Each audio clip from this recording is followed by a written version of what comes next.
You okay? Yeah, please. Hi. Thanks everybody for coming. I'm Jonathan Tepperman, Editor-in-Chief of Foreign Policy.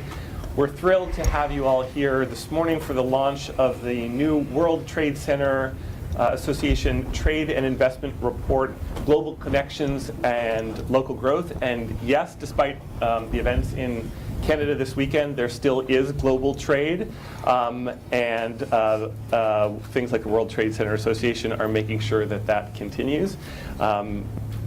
The report was produced by FP Analytics, which is led by the world-famous Claire Casey to my far left, and in partnership with the World Trade Center Association.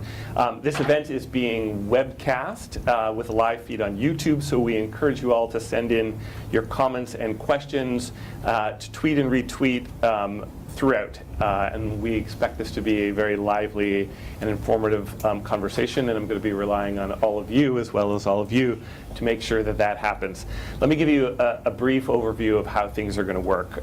In a moment, Claire, who is the Managing Director of FP Analytics, will lead, and who led the research and production of the report, I should say, will provide a brief overview of the study and highlight the key findings, so that can serve as the background for what we proceed to discuss. But before handing it over to Claire, let me introduce the rest of the people sitting up here with me. To my immediate left, I'm delighted to introduce a fellow Canadian and the CEO of the WTCA, Scott Ferguson.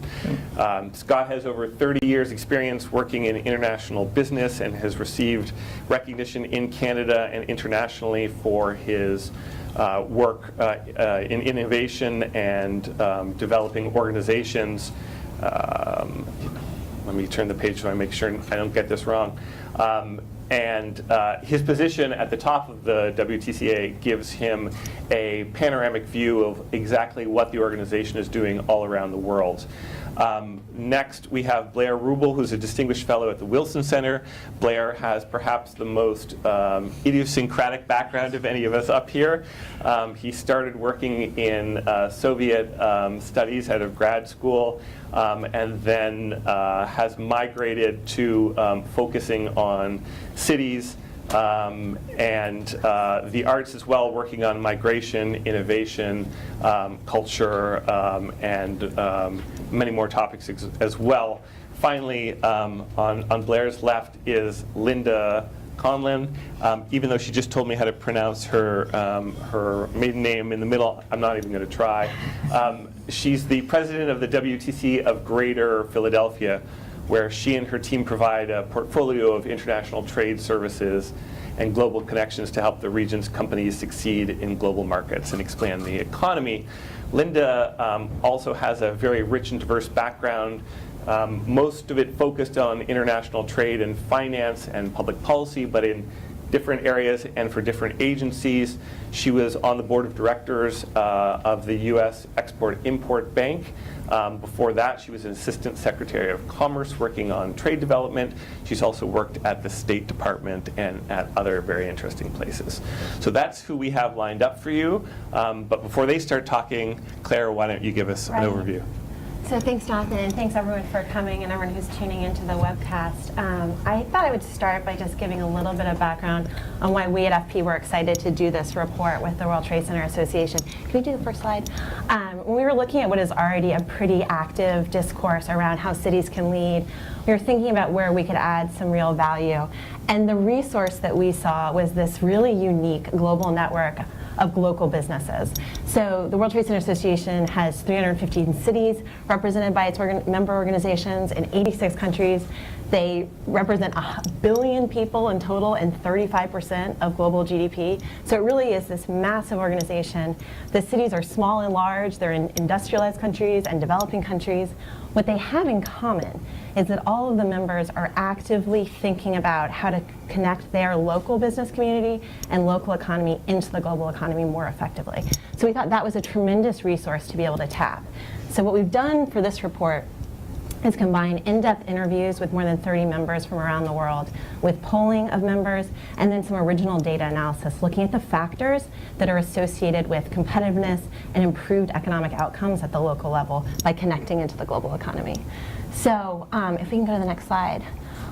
About 2 to 3 months ago, we did most of the interviews and the polling, and what was consistent throughout was that members saw the fundamentals of the global economy as being really strong, really positive. But there was tremendous potential for what I would describe as unforced errors on the policy side. And this was just a polling result from the membership. 71%, this was about 2 months ago, saw a major disruption in trade and investment this year as likely or highly likely. And I think that events of the last few days have shown that that is probably correct.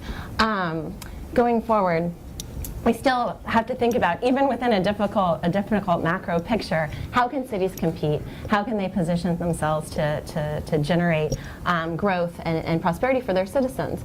And what we found was human capital is paramount. I have a quote there from the World Trade Center San Diego talking about how it used to be all about cost and now it's about talent. And that was reiterated in almost all of our interviews. And the data proved that out as well. So when we looked at the factors that were associated with growth or generation of FDI or trade, exports, we found that 1,000 additional people in a city with tertiary education is associated with it. And I thought I was going to be able to see that screen, but I think it's almost $400,000 a year in FDI inflows.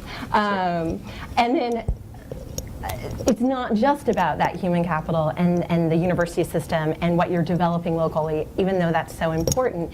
It's also about being open to immigration and having the best talent coming to you.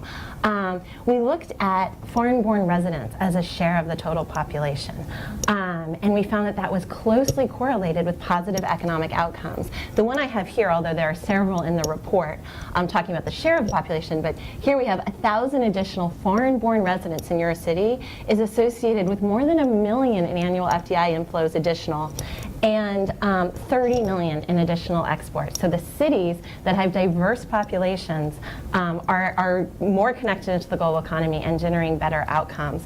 To me, that was really an important finding because it speaks to the larger focus of this report, which is on cities. When we talk about immigration, we often talk about the individual and the net cost or benefit to our economy of one person crossing a border.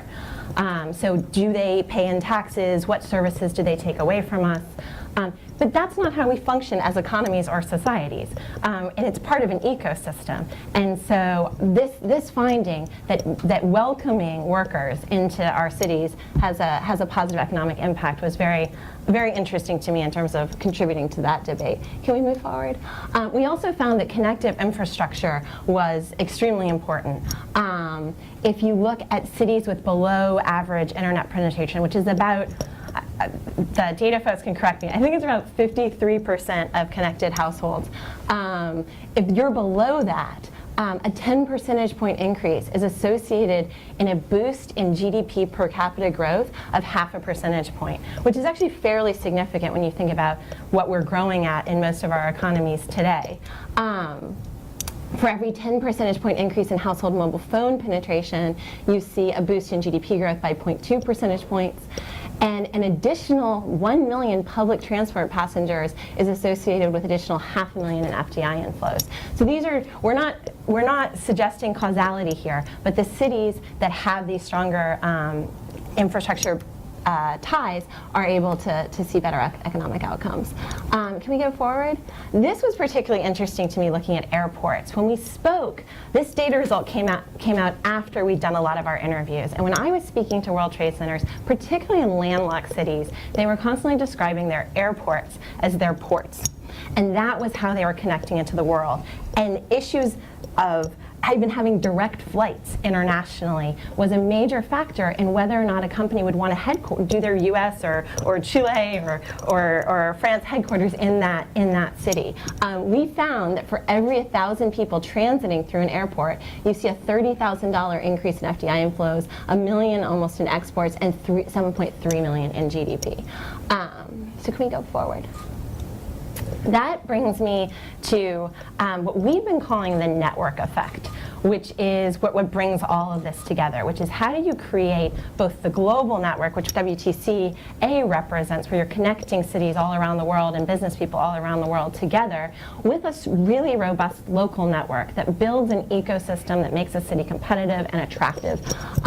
When we polled the members, they, by a long shot, chose a collaborative network of local stakeholders as the most significant driver in local growth and development, ahead of connectivity or infrastructure or capital, or even local government support. So what does that look like? And here we have less data and more anecdote, but I think it's anecdote from the folks around the world who are actively thinking about and working on these issues. So that network, where across countries, was made up of academic institutions, not just in terms of building the right human capital pipeline, but also partnering with business on innovation, working directly with institutions like World Trade Centers on trade education programs. So really, and also inviting students from around the world into that community, and then they can go home and be ambassadors for it.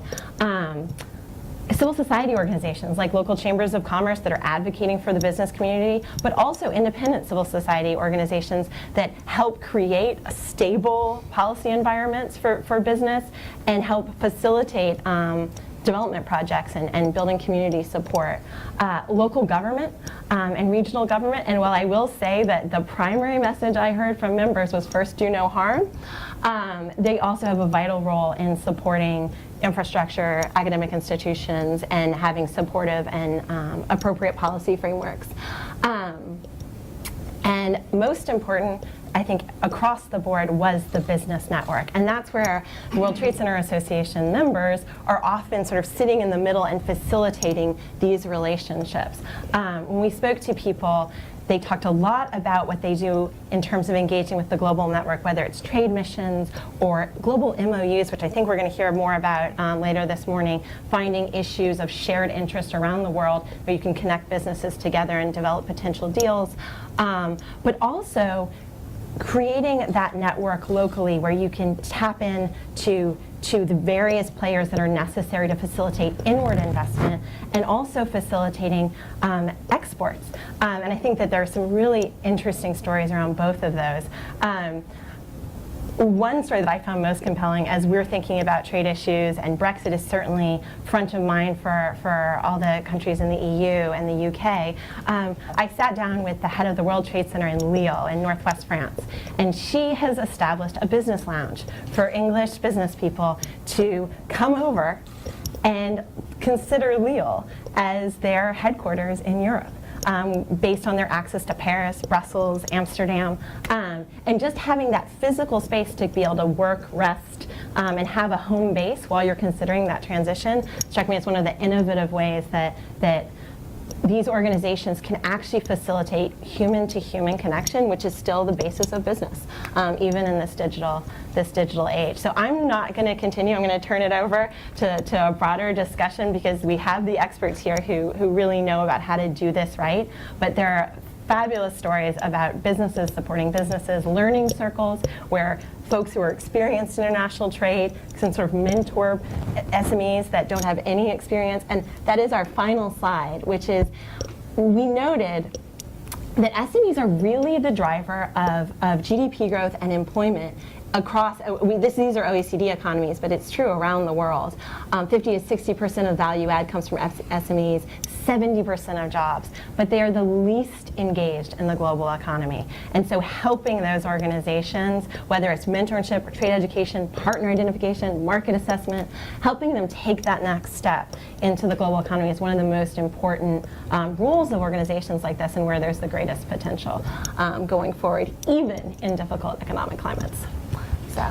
Thanks so much, Claire. So what I propose to do is spend about 30 minutes asking our panelists questions and then open things up to the floor so you all can weigh in and ask your questions as well. Scott, I want to start with you.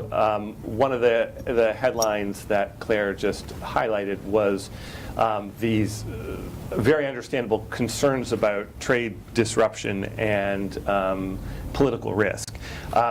is that something that you're hearing from, in your perch as CEO from members around the world?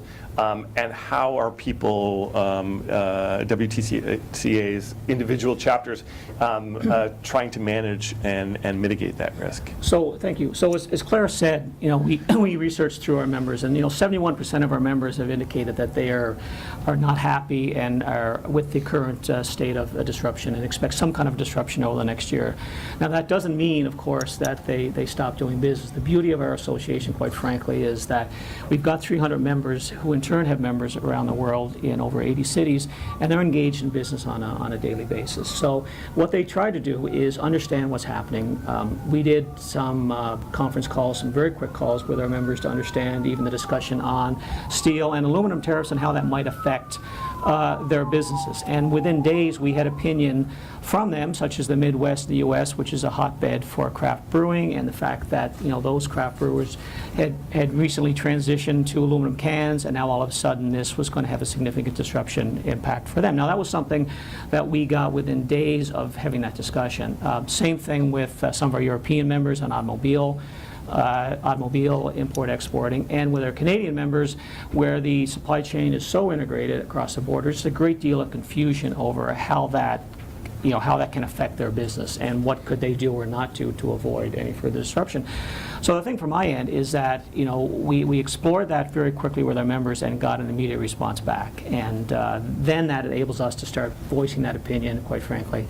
But they are, as all business people do, read and react, and they look to our network, I think, to find new innovative ways to attack any of these challenges that they face. Linda, you were at the federal government or the federal level for a long time, and now you're working at the municipal level. Talk about the kinds of challenges that you're facing in Philadelphia due to international trade policy set at the national level, due to geopolitics dictated by national leaders. How is it actually affecting things on the ground in Philadelphia? We keep in close contact with our member companies. We're a small nonprofit as a World Trade Center, and we really value very much the relationship that we have with our member companies. Each year we work maybe with about 400 to 500 individual companies, and these companies are advising us, are sharing with us the concerns that they have over the international rules of trade being changed, and specifically with the recent tariffs. One example is one of our companies has had some materials held up in port. He's had to renegotiate contracts with his suppliers. He's had to raise costs. So they're dealing with these issues and having to make adjustments within their pricing models, as an example. But we feel as a World Trade Center that we can act as a conduit of this information to our international association, and also as a conduit of information to leaders in Washington as well. What kind of response do you get when you go to Washington? Well, it's as you know, it's kind of my second home, having served here for many years, and I think that certainly Washington is open to hearing from businesses, and certainly from the small and medium-sized businesses that really represent the majority of our clients, and it's important to keep those lines of communication open. At the end of the day, what we stand for are free and fair and open markets, and the best kind of business environment for our companies to expand business and succeed. Blair, another one of the headline findings has to do with the incredibly important role that immigration plays in helping cities build and maintain skilled labor forces, but way beyond that as well. Talk about some of the the obvious and less obvious ways in which immigration helps cities. Because it's predictable that, for example, if you have a skills gap in one area and you bring in immigrants who have those skills, that's a way to do it. But what's interesting is Claire's research and lots of other research suggests that there are all of these much less predictable and perhaps less direct knock-on effects that immigration and immigrants contribute as well. I think immigration is clear. Before I come on that, I just want to congratulate Claire on a wonderful report. I hope you'll spend some time with it. It's a path-breaking report because it does a couple of things, and one is the title, Global Connections, but it also puts World Trade Centers at the center of those connections, and I think World Trade Centers haven't always been thought of in that context. So I just, before I turn to the immigration issue, want to comment on that. I think obviously this is a political moment, not just in this country, but in many parts of the world where immigration is a hot button topic. And as emotions have kicked in, we've tended to move past some of the actual data that demonstrates the very positive impacts of immigration. It's tied to the importance of human capital in general.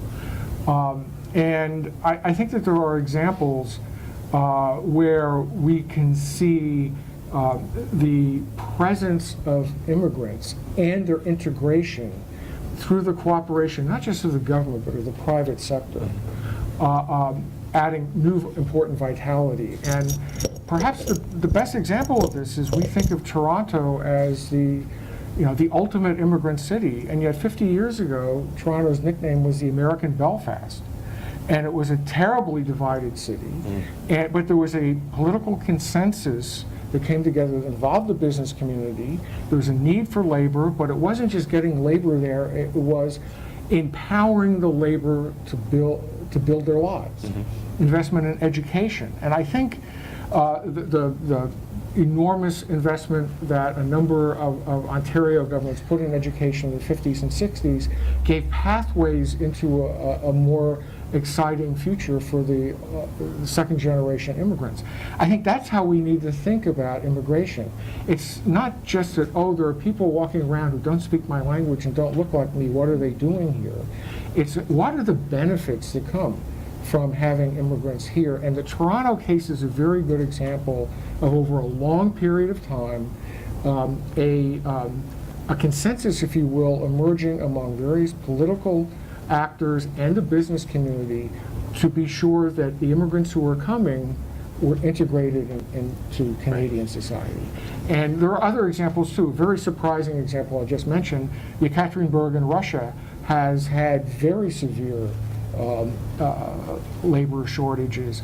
And for a variety of reasons, even today, they've been very welcoming of immigrants, primarily from Central Asia, because they bring skills that are needed.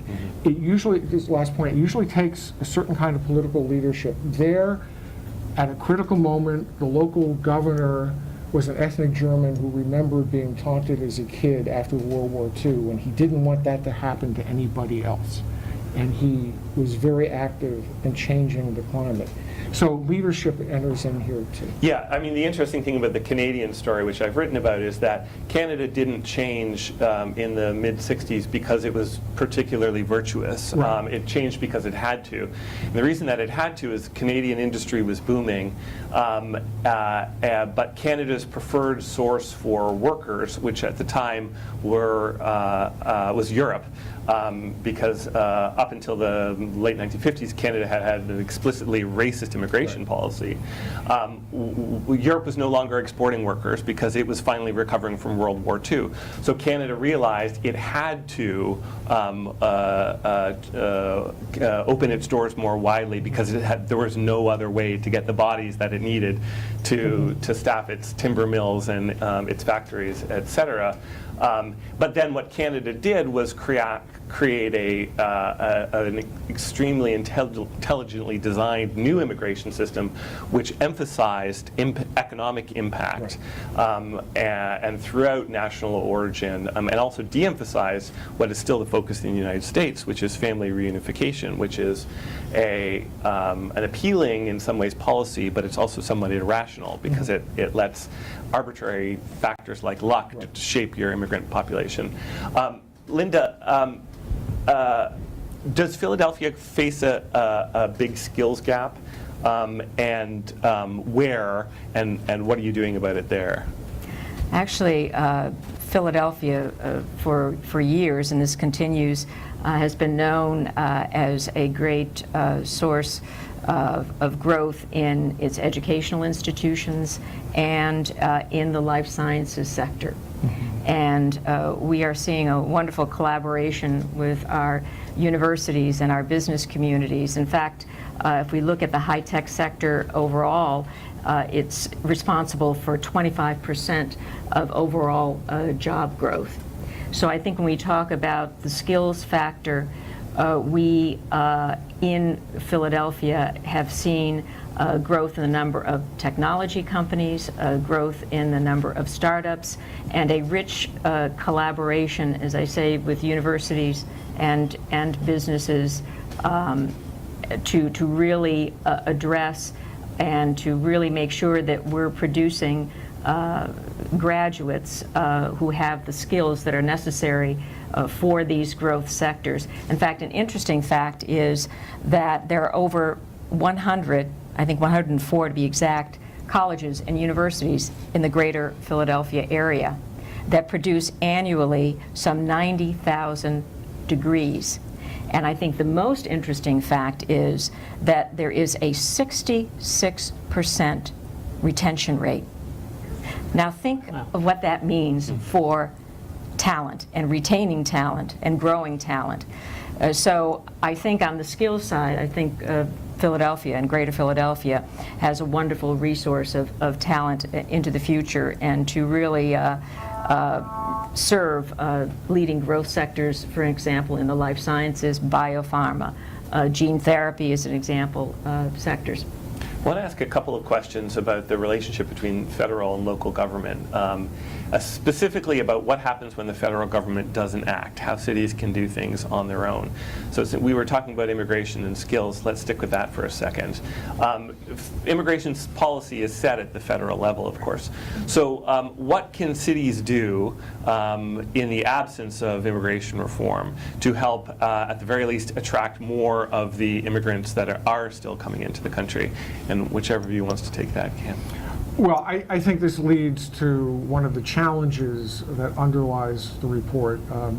You can't run up and down escalator forever.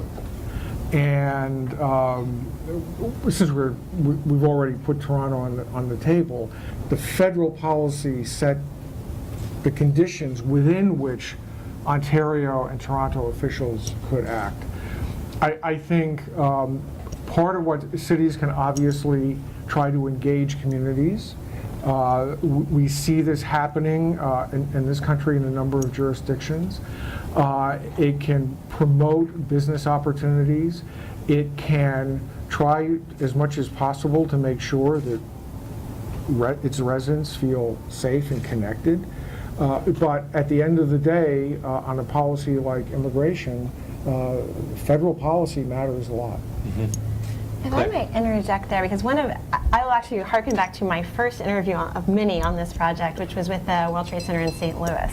And what they recognized was that facilitating not just permanent immigration, but also the arrival of folks for a period of time. I started my career in Anglo-Dutch multinational, where a significant portion of the corporate staff were there from the UK or the Netherlands. And being a destination which would be comfortable to set up And for your executives to bring their families and to be welcomed in your community is a huge part of this equation as well. And so St. Louis has a very organized, robust, cross-sectoral approach to this, where they're actually facilitating the arrival and integration of folks from overseas into the St. Louis community, so they feel a part of that community. It's not just for business executives, but the business community there is deeply invested in it, because they see that as a really important source of growth. They have some strategic sectors. I think Philadelphia is one of the cities that's been working with the Brookings Institution on their cities program.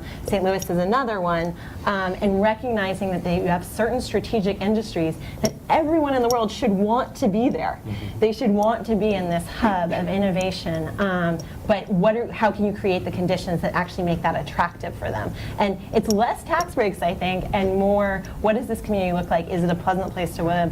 Is there public transport? Will I feel welcome? And businesses engaging on the will I feel welcome part, I think is a huge, huge part of it. And just to underscore something Claire said, and this goes back to the World Trade Centers.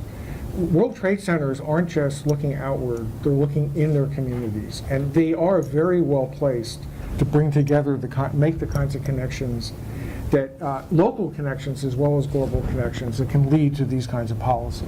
Yeah, Blair, if I could add to that, we have, we've got an incredibly diverse membership. So when you go from city to city, you'll see that certain World Trade Centers concentrate on certain themes and certain sectors. But one common theme is collaboration. And, we have a number of conference-based World Trade Centers where it's all about attracting international Congress activity. And of course, they work very, very closely with universities to attract those events and to promote those events and to attract talent worldwide. So even if you look at the meetings and conventions business around the world, and the country of Australia, as an example, is known as one that uses the attraction of conferences for talent retention and immigration, because they want to bring in the folks that have the expertise to leverage the investment, the public investment they've already made. Same thing happens in a small city like Halifax that works closely with Dalhousie University. It's all about leveraging the public dollars and then trying to bring conferences in, because that's the focus, which is a conference. Other World Trade Centers focus on some other aspect, but there is often collaboration with those municipal or public players. And if I may add and build upon Claire's comment, in Philadelphia, there's been about a 16% increase in the number of immigrants coming into our community.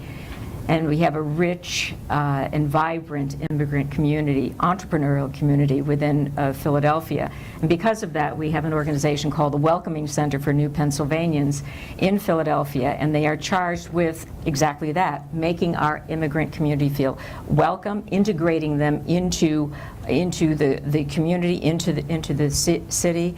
And just recently, we launched a partnership with the Welcoming Center in Philadelphia, focused on tapping into the knowledge and the enthusiasm and expertise of our immigrant entrepreneurs and making that knowledge available to companies just beginning to export. So I think it's part of this whole system and network and fabric of really capitalizing on the knowledge and the experience that's available in our immigrant communities. Just the other week, we had two young entrepreneurs come in with an app that focused on public speaking. It's really very, very innovative. And one young man was from Pakistan, the other from India, recent graduates, engineers from Drexel University, now going and sponsored by the Close School of Entrepreneurship. But this is one small example of the young entrepreneurs that are coming forward, and an example of how Philadelphia is really supporting its immigrant entrepreneurs as well. Another traditional role that the federal government plays is funding and building infrastructure, and that's another thing that's not currently happening in this country, at least. And yet, infrastructure in many varieties, but especially when it comes to transportation, of course, is critical for the economic success of cities. I know that there are certain cities around the country and around the world who have found innovative ways to fund, to build and fund projects that the federal government once might have done. New York City under Bloomberg was one of them. I'd love if one of you could talk about what those sort of new models look like and who's leading the way. I'll make one comment about the city. I'm from Halifax, and we recently just completed a project which was a P3 partnership on building a new multi-use convention center, and it was run by the World Trade Center organization, and it was a $500,000, it was 1 million square feet, $500 million, and the model that was chosen was that 3 levels of government were contributing funds up front. The federal contribution of approximately $60 million went into capital. The others turned into lease payments over a 35-year period. So really it provided the developer, who then had to raise his own financing and funding and then live with any issues with respect to being over budget or not, which didn't get transferred back publicly if there was some issues, resulted in an incredible building that just opened. And the taxpayer was in for a certain amount of money up front. It didn't grow beyond that, and it was the private sector taking the risk, frankly, and developing it. So it was a good example, I think, of a good, solid P3 partnership. You know, there's a negative side to this which I want to touch on because I think it will highlight the role of organizations like World Trade Centers working locally. Public transportation systems are expensive, so you need to get investment from multiple levels of government. And for that to happen, there needs to be a political consensus about what should happen to go forward. I was reading about in a report, there's an example of transportation innovation in Toronto, and I was thinking about the subway map of Toronto today is very much like the one when I was in graduate school in the 1970s, and the population is double. So there's a lot of development that hasn't happened. It's because you've had some changes in political leadership. Just last week, there's an Ontario government, there's an example of this. There's an article in today's New York Times about the need to put in new signal systems in the New York subway, and how basically it's going to require 2 Democratic politicians, the governor of New York and the mayor of New York City, to kind of get along to make this happen. So when you're dealing with something as large and complex as a transportation system and other infrastructure projects, you begin to come up against some of the limits that localities have, and the resource limits for sure, but they're also, you need that construction of political goodwill as well. I think it's a really important point, but I'm curious to hear, in your mind, what are the advantages that cities have, whether when it comes to dealing with a challenge like this or others, areas where they can do things better than the federal government or even the state or provincial government? Well, I think, again, when you're talking about infrastructure, at some point, you need the local knowledge to make it happen, and you need the local commitment.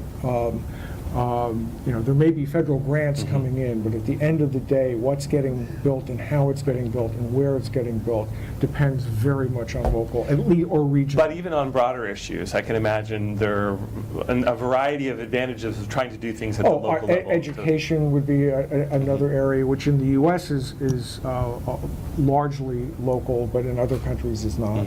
That's another area where there's a distinct advantage. I also think the job skills issues that we've been talking about, where the actual business community understands what its needs are better than any other outside area. That would be another area where these local connections are important. I would imagine in some cities, and New York City actually has borne this out, that lack of bureaucracy and red tape is also hugely beneficial. Cities can simply move much faster than larger, more complicated governments can. And to go beyond, to move even faster, if we think about infrastructure not as roads and bridges and airports, but mobile connectivity, that's a place where the private sector is leading. And I think that's particularly interesting in countries where there isn't a stronger hard infrastructure. So speaking with the World Trade Center in Ghana, they really pointed repeatedly to the idea that the expansion of mobile penetration has been a primary driver of inward investment into the country, because companies are seeing the new opportunities to engage with people economically via that sort of more virtual infrastructure, and also the development of SMEs locally going out into international markets, again leveraging that skill set, but that mobile infrastructure is really being transformative for them and not bound by the traditional barriers that stop good infrastructure projects from starting. So I have lots more questions to ask, but I want to give you all an opportunity if you want to wade into the conversation now. If not, I can keep going, but if there are questions, raise your hand and we have Stephanie has a microphone if anybody wants to jump in. Okay, hearing none, I'll continue. Can I just make a comment, please. Jonathan, while we're waiting for some questions? And I just want to thank Foreign Policy on behalf of all of my over 300 World Trade Centers that I feel honored to represent here, for the light that you are shining on the important work that World Trade Centers do throughout the world. They are an important resource of what's happening in their local communities, but also they are really building a business for their companies. They are affecting, they have local impact, as the title indicates, global connections, local growth. And it's largely with small and medium-sized businesses, as I talk to my counterparts around the world, when you think of it, don't have access to the knowledge, the resources that larger companies do, and yet they create, as Claire said, the majority of the jobs. I look upon World Trade Centers as fantastic connectors. We connect with the City of Philadelphia Commerce Department, with the Commonwealth of Pennsylvania, with the Economic Development Administration of the U.S. Department of Commerce, with county economic development organizations, chambers of commerce, all focus on how can we make Greater Philadelphia a world-class region? How can we drive greater economic growth and job creation through trade? We're all small, or many of us are small organizations, so we depend upon this collaboration. And I really think it's, as I listen to my colleagues around the world, it's World Trade Centers that really provide a very, very important function. So thank you to Foreign Policy for giving us this opportunity to shed light on the important work that we are doing worldwide, and the important network that we represent. Next week, we'll be welcoming the World Trade Center Tianjin, who is coming to Philadelphia, Greater Philadelphia, to look at how they can connect with us in the important areas of biopharma and gene therapy. This past March, we had as our keynote speaker Jeff Marazzo of Spark Therapeutics. He is doing some incredible work, and it's just an example of what's taking place in life sciences in Philadelphia in gene therapy. Just developed a cure to treat blindness. So this cooperation with the World Trade Center in Tianjin is one example of how we connect our businesses with businesses throughout the world. And all of our World Trade Centers, whether they have big buildings or trade services programs like ours, or business services as in Lille, they're doing the same thing. So we're just really pleased to have this opportunity for folks to get to know about the tremendous impact that we believe we have. And if Linda, if I can add to that, Jonathan, as well, we've got Especially plenty if you're of going to say examples. more nice things about Well, foreign policy. I'm going to, well, she said rightfully so, because I think, just to echo that, this report has, opened up a discussion that is parallel to exactly who we are as an association. We would have started 50-odd years ago, and our thinking back then might very well have been to try to make each of these World Trade Centers very cookie-cutter and very similar. And what we've ended up with 50 years later is a very diverse association, which I think is unmatched around the world. So it's not only the global network and the local connections, but the ability to react and to act, which is really, I think, important for this association. And a couple of examples would be, at one end of the scale, we've got a very large World Trade Center developing in Harbin, in the breadbasket of China. They're very focused on food safety and innovation, and securing that, China has a secure supply of food into the future. Their World Trade Center is also scheduled to be well over, and I have to question this in my mind every time I say it, it's well over 2.3 million square meters, so over 20 million square feet. This isn't a massive complex. It will be the largest World Trade Center in the globe. However, they wanted to engage through the World Trade Center with other World Trade Centers who are passionate about food safety and food innovation.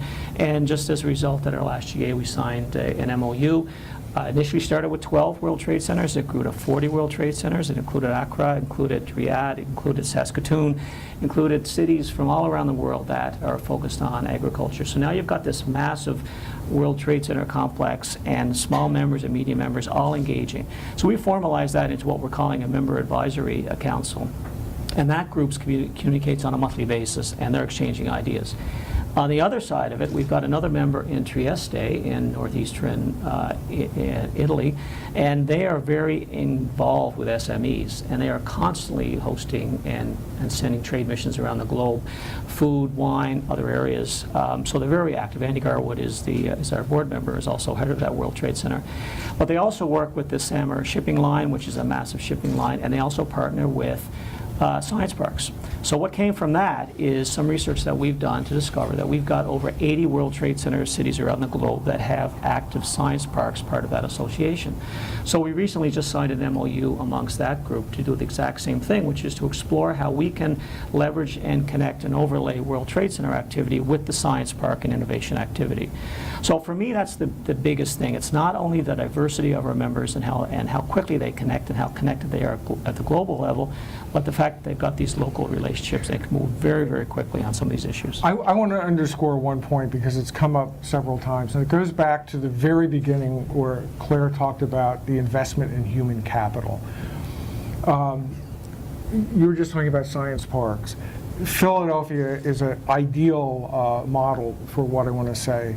Universities, research centers, the healthcare industry writ large are vitally important for sustaining and regenerating urban growth right now. And I think the Philadelphia example is a very good example to look at. And I think it goes back, though, to one of Claire's first points, that how is local growth happening? It's happening because of sustained investment in the people who live there. Mm-hmm. And that allows you to attract new people in. It's upping the skill levels of people there, the opportunity levels. And I think that's an important general point that it comes out in this report.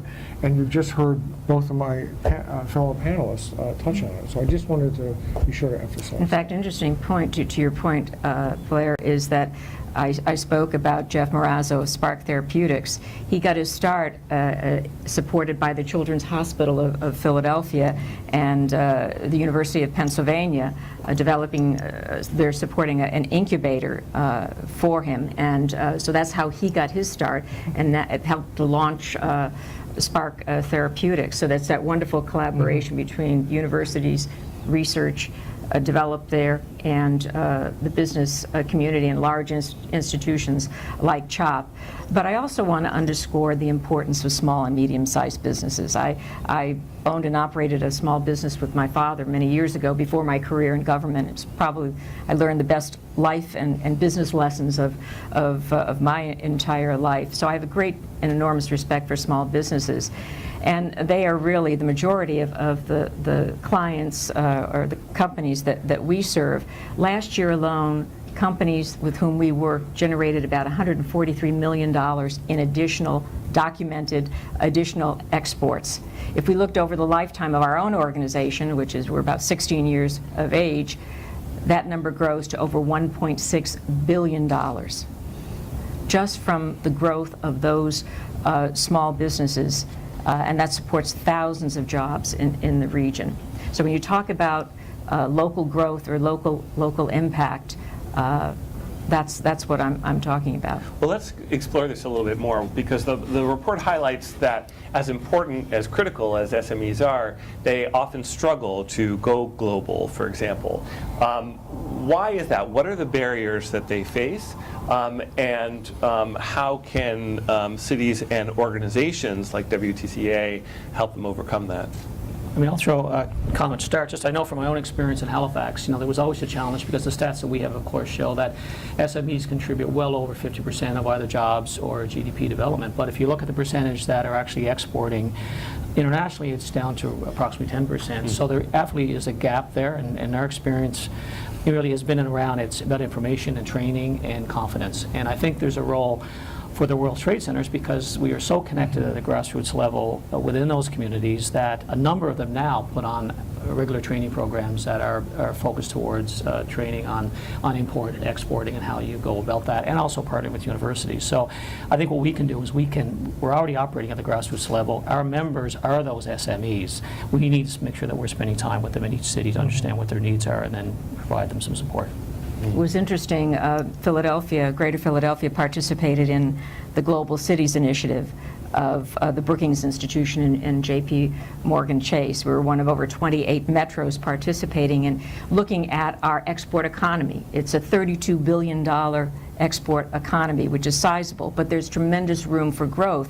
And one of the things that we found is that there is a tremendous ecosystem of folks like the World Trade Center in Greater Philadelphia to provide services, but there is a general lack of awareness of the availability of these services. So I think that's part of the challenge in really making it known that there are organizations that have the expertise and the know-how to really help these small businesses. And I think overall, and I'm looking back at my career in the federal government as well, there's a perception of risk that, ooh, I'm successful domestically, I don't necessarily want to go into international work, there's risk.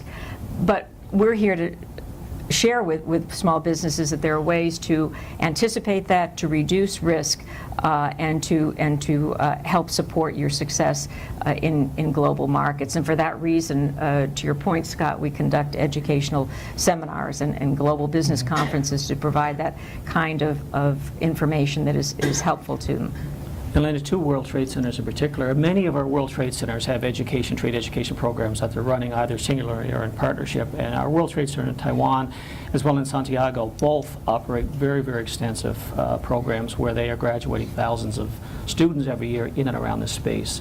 So there's some very, very big programs as well as community-based programs that are happening. Any questions?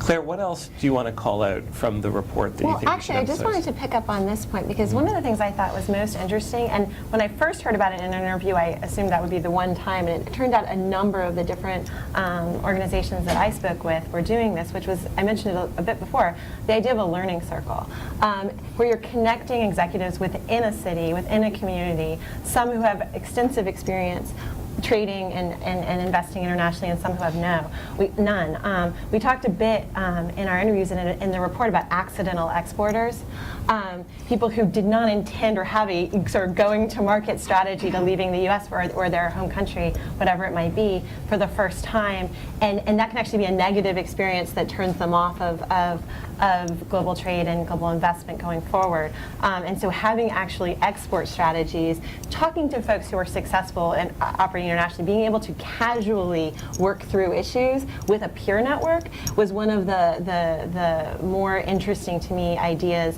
in terms of sort of mentorship within a peer network.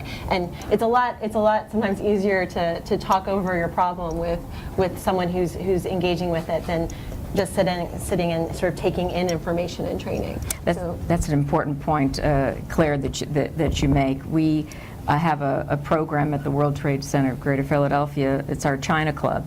And companies do exactly that. They share their experience in China. They share what has worked, what has not worked, what to avoid. And it's this mentorship and learning from one another that is a tremendous resource for our companies. You're absolutely right.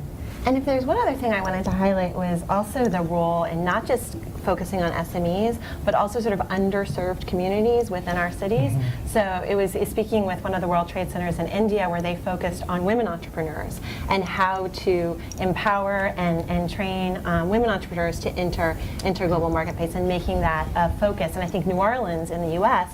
is working with like the Hispanic Chamber of Commerce and a range of other sort of underserved business groups to ensure that they have the ability and the skills and the know-how to engage in global markets. So that's something we don't talk about a lot, that different parts of the different business community have different access to finance, different background, different relationships, and there is also a role to this might be going too far, but to iron out some of the things that I think have created negative perceptions about globalization. So that's a good point, Claire, because the way our World Trade Centers approach this is it really starts with what the needs are, what the resources are for the community, and that could be different from one part of the world to the other. And we've got a World Trade Center here in Washington. Andrew's here with us today, and they focus, of course, on a significant number of major international diplomatic-related and trade and business events. And that's a great opportunity for our network to plug into that network. He's part of a network that has a World Trade Center in Dublin, which is far different on technology and trade services. Same thing in Boston. They take a different approach. So if you look at World Trade Centers around the globe, you will see that each of our World Trade Centers, there's a lot of commonality, but there's also some very specific focuses that they have. And that's the beauty of this, because you can reach out to some other part of the world if you're looking for some innovation and ideas in some very, very specific area. In a relatively short order, you can get a connect and a response. And I don't really think you can do that with many international organizations these days. And building upon that, Scott, and your earlier question, Jonathan, about why small businesses don't get into international markets, it's the perception of risk, but it's also, will that customer, how well do I know that customer? Will I get paid for my sales to that customer? So there's that real hesitancy. And think of it that now small businesses have a trusted advisor locally, but that can connect them with international markets, with World Trade Centers around the world, so that we connect with our counterparts. They know their markets very well. They know the players in the market. So it's that element of trust that we have in working with our colleagues around the world that we can make available to businesses in our own local market. I want to go back and pick up on the theme that Claire put out on underserved communities, because I think it's really important for thinking about World Trade Centers, but also other business communities. One of the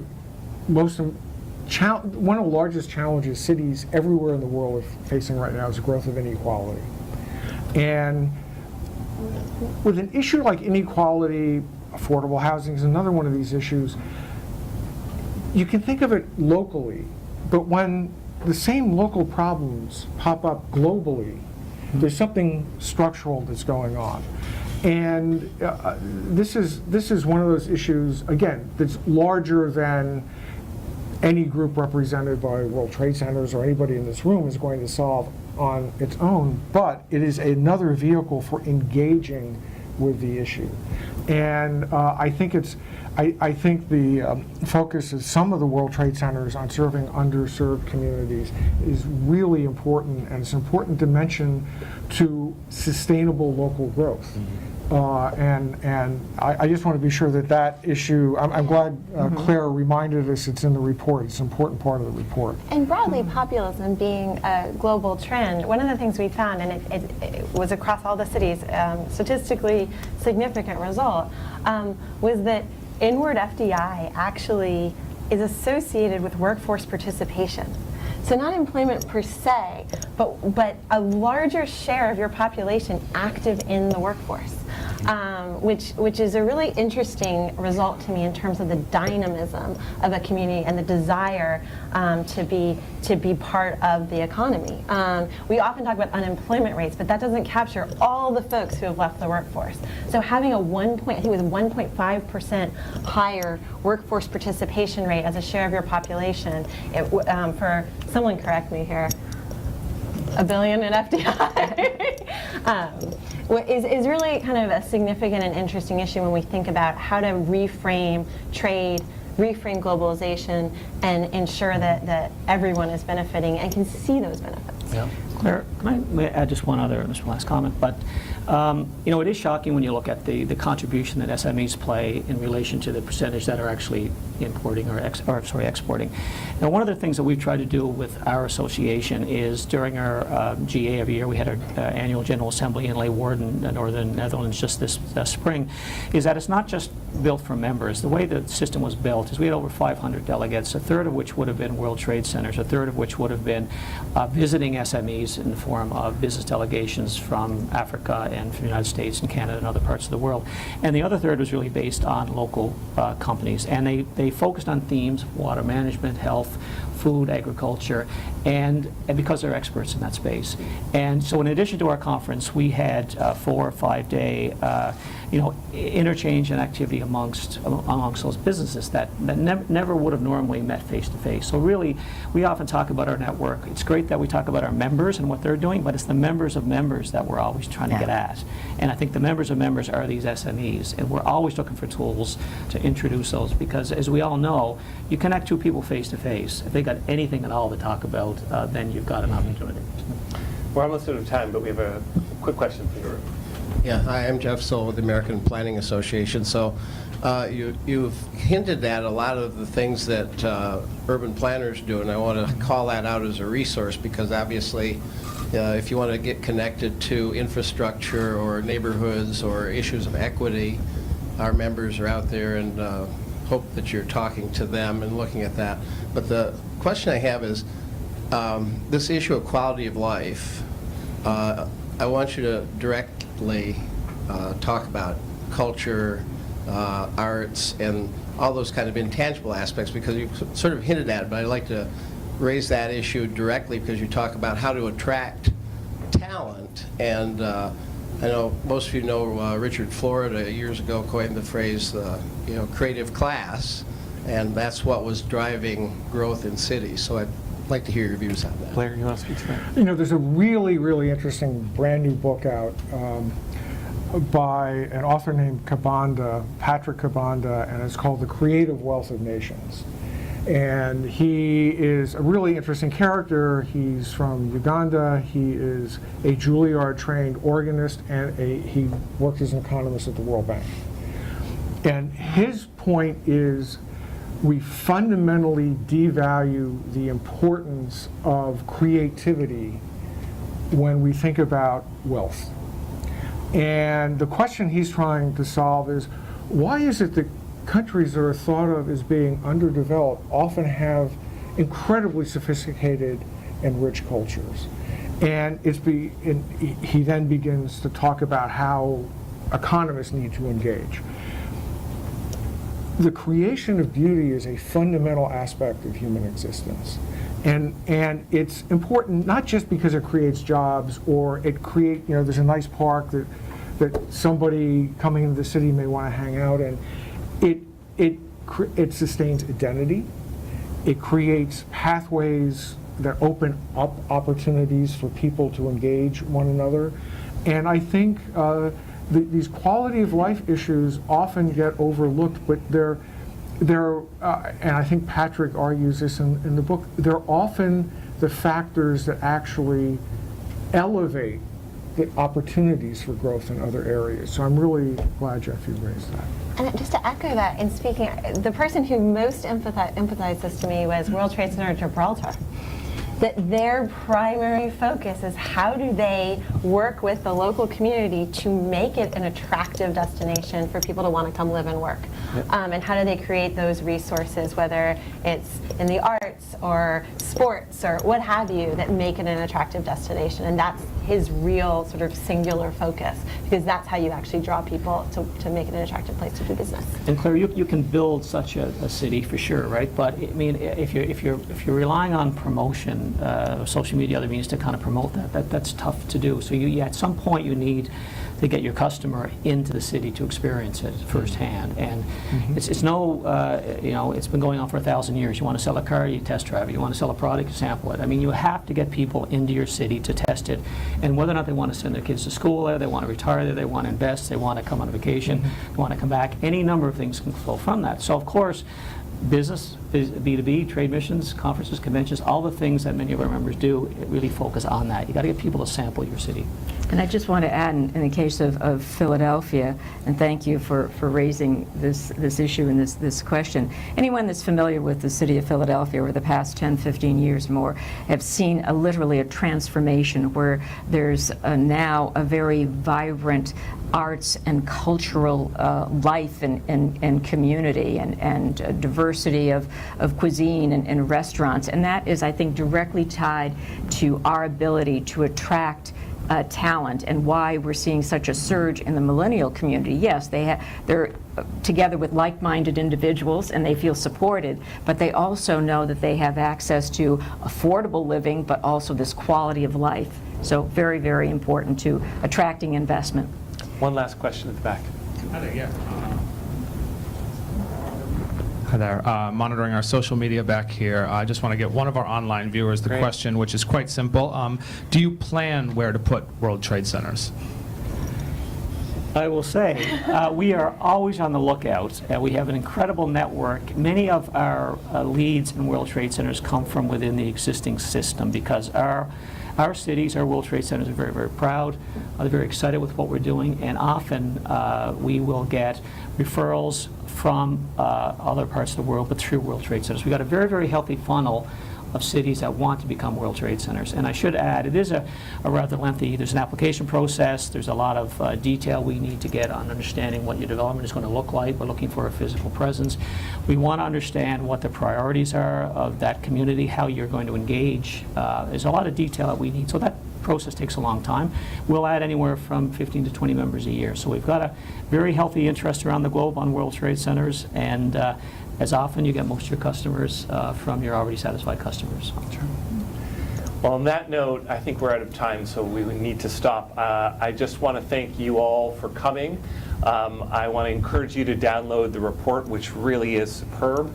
I want to encourage you all to subscribe to Foreign Policy, and then to subscribe again, because you can never have too many FP subscriptions. And can I just thank the team that worked on this? And yes, thanks very much to the team. Great job. Yeah. And please join me in thanking our fabulous panelists as well.